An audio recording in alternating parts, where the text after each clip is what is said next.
ॐ भूर्भुवः स्वः तत्सवितुर्वरेण्यं भर्गो देवस्य धीमहि धियो यो नः प्रचोदयात्। जय श्री राम। मेरे सनातनी बंधुओं, आइए इस सनातन रूपी वृक्ष के जड़ों को सिंचित करें और इसे पुष्पित और पल्लवित करें और इसे इतना विराट और शक्तिशाली बना दें कि हमारे आने वाले वंशज अपने पूर्वजों पर गर्व कर सकें तथा विधर्मियों से अपनी रक्षा भी कर सकें। ये विधर्मी शक्तियाँ हजारों वर्ष से हमारी सभ्यता और संस्कृति को नष्ट करने का अथक प्रयास कर रही हैं। पिछले अंक में हम लोगों ने अध्ययन किया कि जब लक्ष्मण सीता जी को वाल्मीकि आश्रम में छोड़ करके अयोध्या पहुंचते हैं तो श्री रामचंद्र जी को बहुत दुखी पाते हैं और फिर वो रामचंद्र जी को बहुत समझाते हैं कि अब जो है सीता के संबंध में विलाप करने से कोई फ़ायदा नहीं है और आपको अब राजकाज का कार्य संभालना चाहिए। इसके पश्चात फिर श्री रामचंद्र जी कहते हैं कि मैं इस शोक में 4 दिनों तक मैंने राजकाज का कार्य या जनता का कार्य नहीं किया है, इसलिए तुम सभी जनता को राज दरबार में बुलाओ। फिर वो इसी क्रम में वो राजा नृग की कथा सुनाते हैं। जब उनके राज्य में 2 ब्राह्मणों के बीच में विवाद हो गया था और वो न्याय के लिए राजा नृग के पास आए, परंतु राजा नृग उनको समय नहीं दे सके, जिसके कारण दोनों ब्राह्मणों ने उन्हें श्राप दे दिया कि गिरगिट हो जाओ। और इस श्राप के कारण राजा नृग जो है वो ज़मीन में गड्ढा खोद करके और काफ़ी श्राप की अवधि तक उसमें अपना वो समय गुजारना पड़ता है। इस प्रकार का वो श्री रामचंद्र जी जो है वो लक्ष्मण को कथा सुना करके और जो भी फरियादी जनता है उसको बुलाने के लिए कहते हैं। इस अंक में हम लोग उत्तरकांड के 55, 56 और 57वें सर्ग के बारे में अध्ययन करेंगे। जब श्री रामचंद्र जी जो है वो राजा नृग की कथा सुना देते हैं तब फिर वो लक्ष्मण से पुनः पूछते हैं कि अगर तुम्हें और दूसरी कथा भी सुननी है तो बताओ। इस पर लक्ष्मण कहते हैं कि हाँ, जो आपके द्वारा जो ये कथाएं सुनाई जा रही हैं उसको सुनने से मन बहुत तृप्त होता है, इसलिए वो आप दूसरी कथा भी सुना सकते हैं। तब श्री रामचंद्र जी है वो राजा निमि की कथा सुनाने लगते हैं।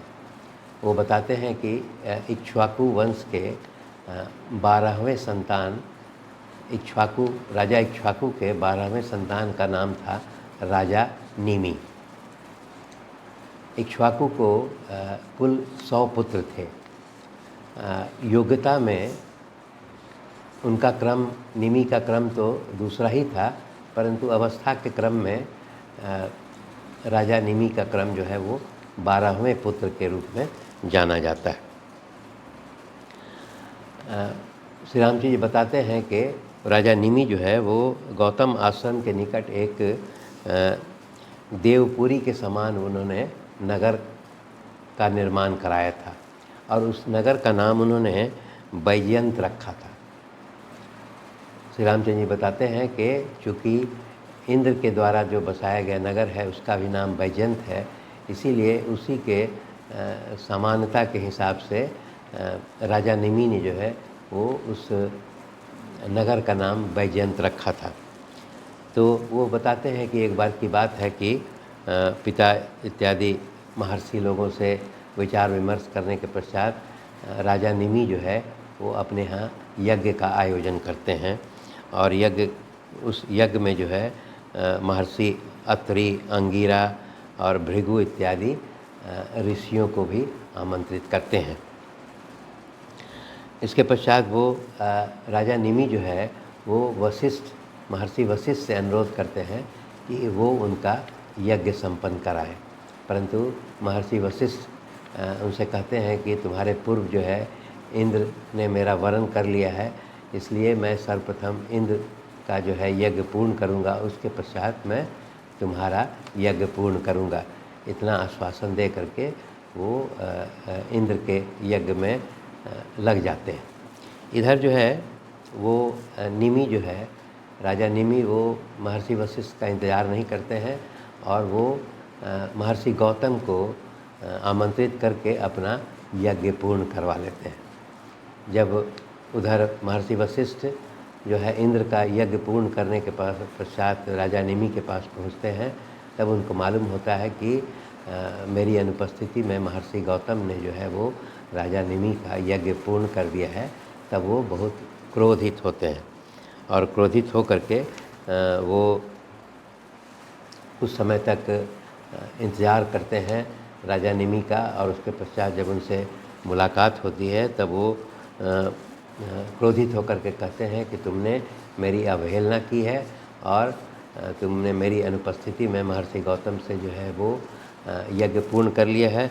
इसलिए वो राजा निमि को जो है वो श्राप देते हैं कि तुम्हारा शरीर जो है वो अचेतन होकर के गिर जाएगा।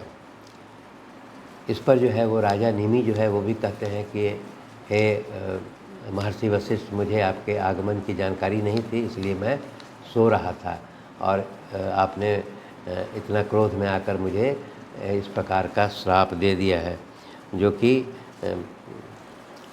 ये शोभा नहीं देता है। और राजा निमि जो है वो भी महर्षि वशिष्ठ को श्राप देते हैं कि आपका जो है शरीर है वो अभी अचेतन होकर के गिर जाएगा। इस प्रकार दोनों जो है वो महर्षि वशिष्ठ और राजा निमि दोनों एक दूसरे को शरीर अचेतन होकर के गिर जाने का श्राप देते हैं। तब लक्ष्मण जी जब पूछते हैं कि जब दोनों का शरीर अचेतन हो गया तो फिर वो दोनों अपना शरीर जो है वो पुनः किस प्रकार प्राप्त करते हैं, ये श्री रामचंद्र जी से पूछते हैं। तब श्री रामचंद्र जी बताते हैं कि महर्षि वशिष्ठ जो वायु रूप में रह रहे थे, अचेतन शरीर के रूप में रह रहे थे, वो ब्रह्मा जी के पास जाते हैं और ब्रह्मा जी से अनुरोध करते हैं कि मैं राजा निमि के श्राप से देहहीन हो गया हूँ और वायु रूप में रह रहा हूँ, इसलिए मुझे पुनः शरीर धारण करने हेतु उपाय बताइए। इस पर ब्रह्मा जी जो है वो महर्षि वशिष्ठ के वायु रूप शरीर को कहते हैं कि तुम जो है यहाँ पर मित्र देवता और वरुण दो का वर्णन आता है, दोनों के द्वारा जो त्याग किया हुआ वीर है उसमें समाहित हो जाओ और उस वीर से ही जो है तुम्हारी उत्पत्ति होगी। इस प्रकार का बात ब्रह्मा जी बताते हैं और इसके आलोक में महर्षि वशिष्ठ जो है वो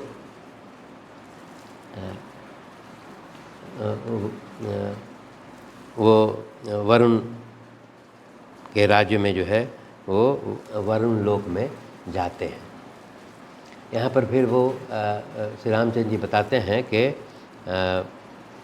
उन दिनों जो है मित्र देवता और वरुण जो है एक साथ ही रह रहे थे और प्रजा का पालन कर रहे थे। तो एक बार की बात वो बताते हैं कि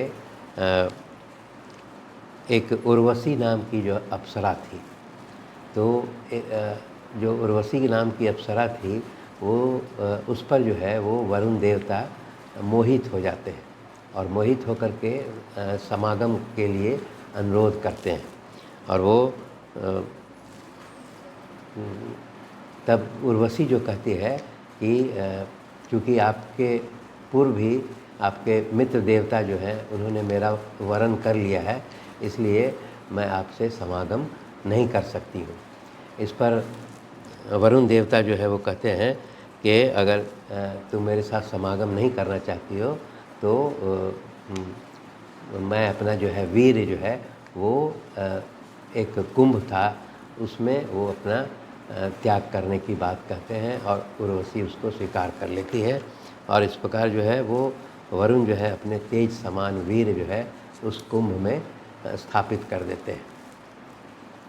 जब जो उर्वशी जो है वो वहाँ से फिर वो मित्र देवता के पास पहुँचती है, तब मित्र देवता भी बहुत क्रोधित हो जाते हैं और वो कहते हैं कि मैंने तुम्हारा वर्ण पूर्व में किया था, परंतु तुमने जो है दूसरे पुरुष के साथ संपर्क कर लिया है, इसीलिए वो उर्वशी को त्याग देते हैं और कहते हैं कि तुम जो है बुद्ध के पुत्र राजा पुरूरवा जो काशी देश के राजा हैं उसके पास चली जाओ और वहीं पत्नी के रूप में उनके साथ रहो। तो उर्वशी जो है वो उसके पश्चात वो पुरूरवा के यहाँ चली जाती है और पत्नी के रूप में रहने लगती है और वहाँ जो है वो पुरूरवा से उर्वशी को एक पुत्र होता है जिसका नाम आयु, उसका नाम आयु है जो बहुत महाबली है, और उस आयु से एक पुत्र होता है जिसका नाम नहुस होता है। इधर जब वशिष्ठ जो है वो वायु रूप में वो वहाँ जब पहुँचते हैं तो उस कुंभ में, जिसमें कि उस कुंभ में एक और जानकारी की बात है कि पूर्व में जो मित्र देवता था उनका वीर भी उसी में समाहित था और उसी में फिर वरुण देवता ने अपना वीर जो है वो छोड़ दिया था। तो उसमें वो वशिष्ठ मुनि का जो वायु रूपी शरीर है वो प्रवेश करता है और उस कुंभ से जो है दो ब्राह्मण जो है वो पैदा होते हैं। पहले जो ब्राह्मण है उनका नाम अगस्त्य मुनि है और वो अगस्त्य मुनि जो है वो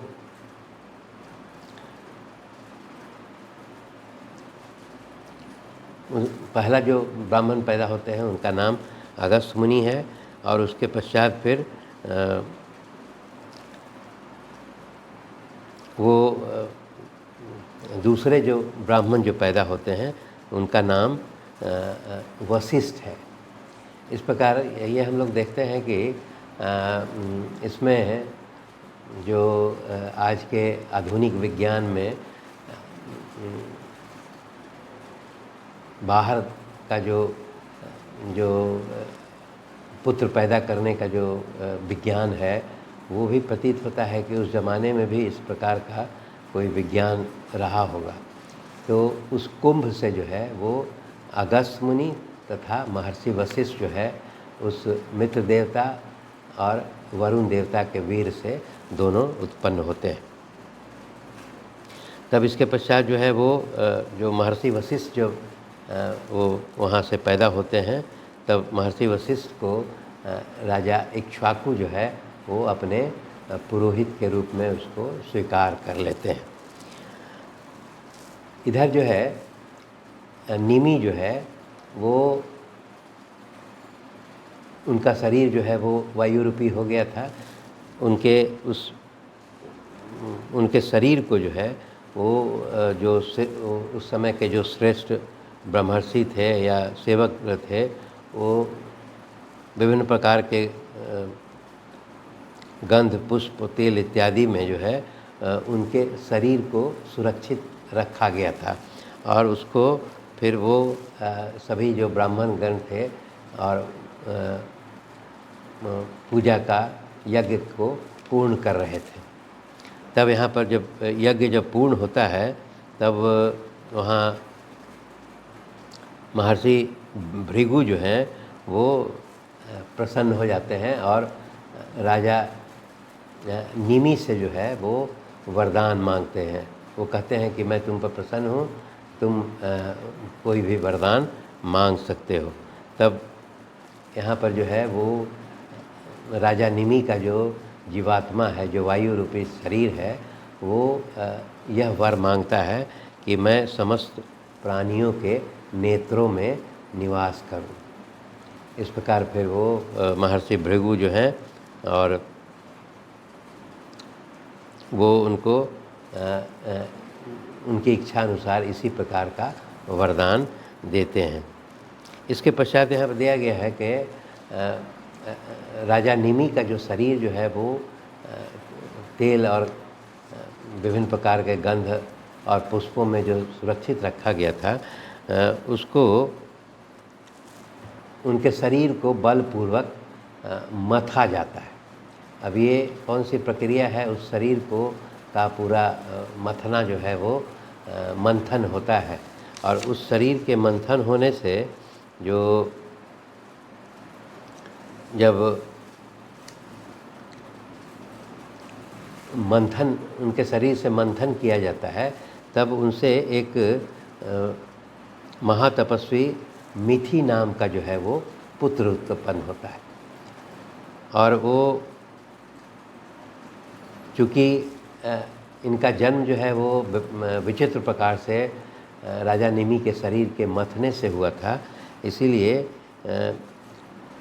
इस महातपस्वी मिथि नाम के जो पुत्र थे, और चूँकि इनका जन्म जो है वो विचित्र प्रकार से हुआ था, इसीलिए इनको जनक भी कहा गया या विदेह कहा गया। विदेह अर्थात जीव रहित शरीर। तो इसके कारण जो है वो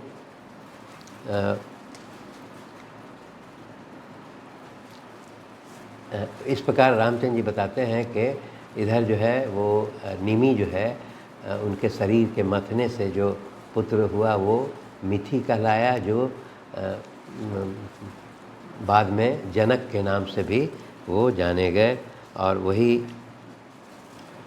जनक वंश के पूर्वज थे, जो फिर मैथिल भी उनको कहा गया। इस प्रकार वो बताते हैं कि किस प्रकार जो है वो श्री रामचंद्र जी दोनों की कथा बताते हैं कि किस प्रकार निमि और महर्षि वशिष्ठ जो है वो उन दोनों ने अपने प्रयास से पुनः जो है वो नवीन शरीर को प्राप्त किया। इस अंक में इतना ही। धन्यवाद।